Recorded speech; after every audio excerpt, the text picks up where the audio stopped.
Adunata degli Alpini, cosa succederà con le linee degli autobus?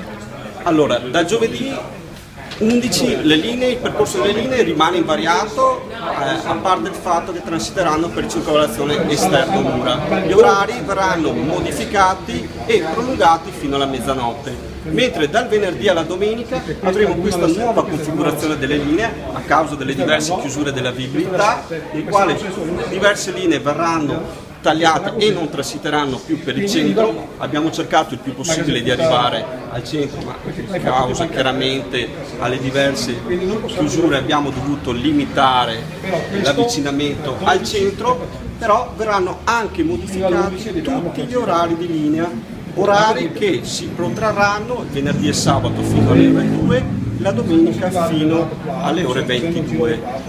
Comunque a tutte le fermate interessate del servizio urbano verranno esposto l'avviso dedicato e per ciascuna, qui abbiamo un esempio, l'orario personalizzato per ciascuna pallina di fermata. Chiaramente tutti i dettagli e eventuali aggiornamenti saranno presenti nel nostro sito www.mobilitadimarca.it. Ci sarà una sorta di navetta circolare che dall'autostazione provvisoria al mercato ortofrutticolo si avvicinerà il più possibile, diciamo così, al centro. Sì, perché dalle ore, da inizio servizio del venerdì non avremo più l'autostazione presso Lungosile Mattei, ma verrà spostato il mercato ortofrutticolo, dove si attesteranno tutte le linee extraurbane, ad eccezione della linea 170 e delle linee di ATV, che invece andranno alla veste di fiera.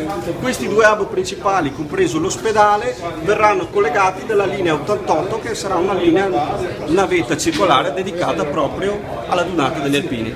Poi da lunedì 15 si torna alla normalità. Si torna alla normalità quasi, perché comunque gli autobus continueranno a percorrere la circolazione esterno mura. Diciamo che la normalità dovrebbe riprendere dal 18 con il transito nuovamente nel centro storico.